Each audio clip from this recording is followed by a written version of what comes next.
you, Lord.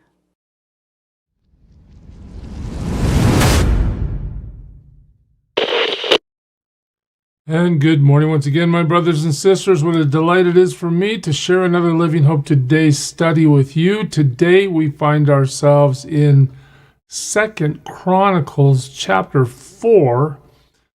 You know, we've been learning about the construction of the temple, what the rooms are about, how big they are, what the walls look like, what the pillars look like, what the courtyard looks like, that sort of thing. Well, that's the structure. Okay, but there's more to it than just the structure. We need to do those things that will allow it to function as it was called by God to function.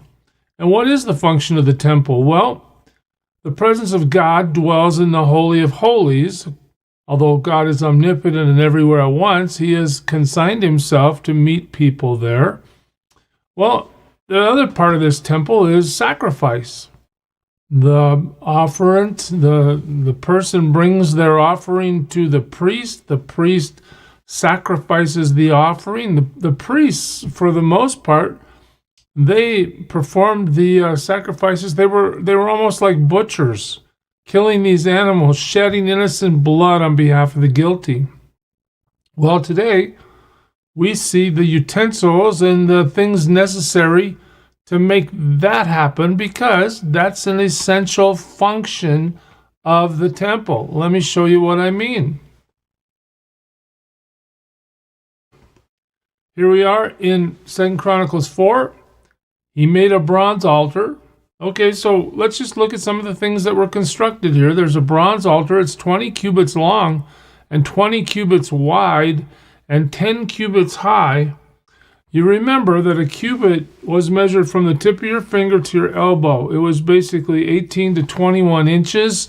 They didn't have tape measures back then, so that's how they constructed things as a unit of measure. There was a consistency, but you can see 20 cubits. This is quite a sizable structure, this bronze altar. I mean, if a cubit is 18 inches, a foot and a half times 20 would be what?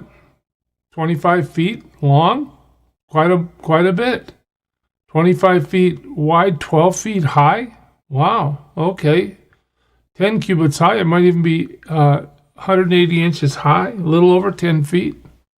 All right, so then he made something called what? The sea of cast metal. We'll find out in a little while what that's about. But for now, we know that it's circular in shape. It's measuring 10 cubits from rim to rim and 5 cubits high. It took a line of 30 cubits to measure around it, so it's sizable as well. Verse 3, below the rim, figures of bulls encircled it, 10 to a cubit. The bulls were cast in 2 rows in one piece with the sea. So now we have one unit. It's like a big bowl. It's called the sea.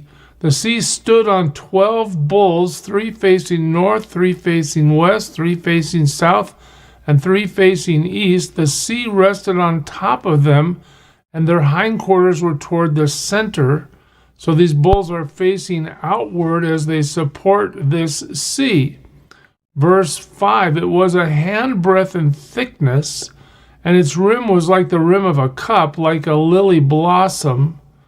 It held 3,000 baths. That's a lot of water. He then made 10 basins for washing and placed 5 on the south side and 5 on the north. In them, the things to be used for the burnt offerings were rinsed. Okay, so these basins are surrounding this sea, it's called. But the sea was to be used by the priests for washing.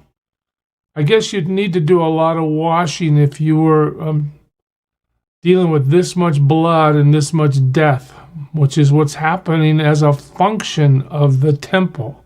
So they have a place to wash the instruments. They have a place for the priests to wash. He made 10 gold lampstands, okay, according to the specifications for them, and placed them in the temple, 5 on the south side and 5 on the north. Again, so now we remember there's no electricity, there's no light outside of these lampstands unless it's daytime, right? He made 10 tables and placed them in the temple, 5 on the south side and 5 on the north. Okay, he also made 100 gold sprinkling bowls.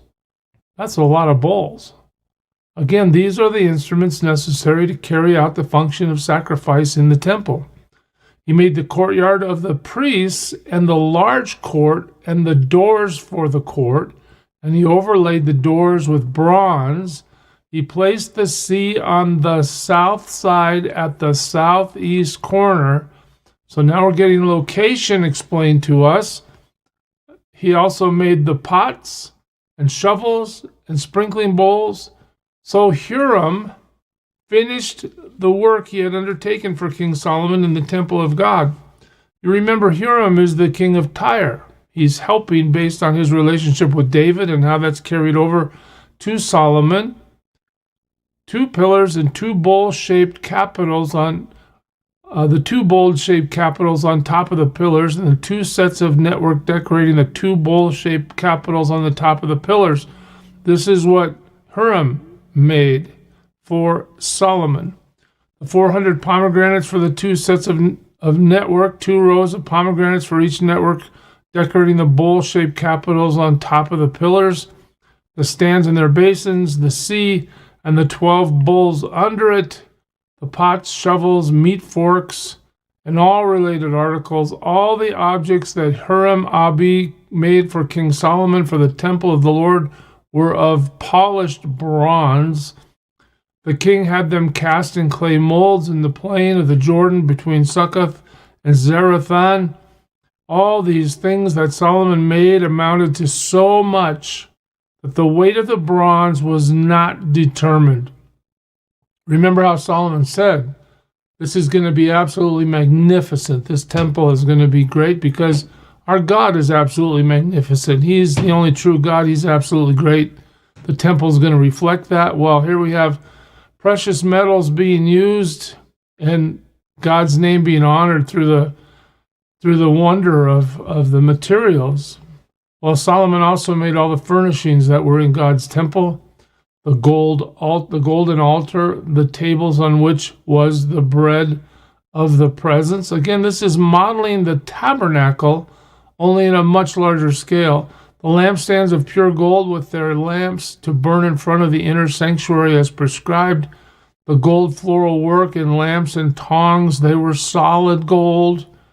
The pure gold wick trimmers, sprinkling bowls, dishes, and censers, and the gold doors of the temple, the inner doors to the most holy place, and the doors of the main hall. And that's the end of chapter 4.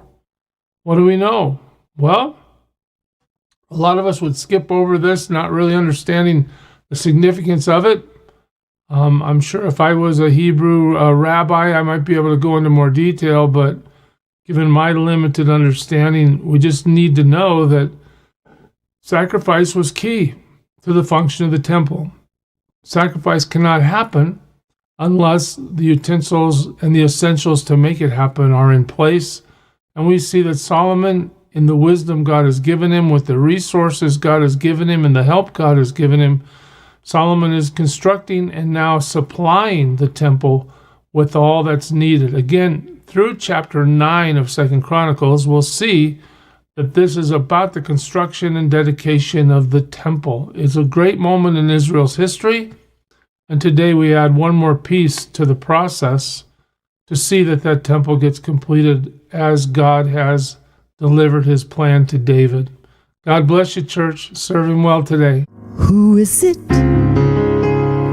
who for sinners shed his blood, and now for cleansing all can plunge beneath that flood? It's Jesus. But do you know who he is?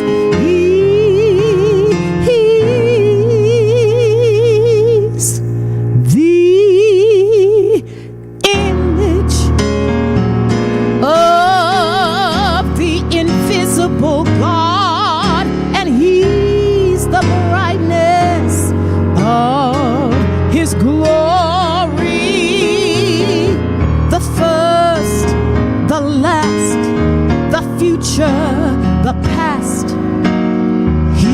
God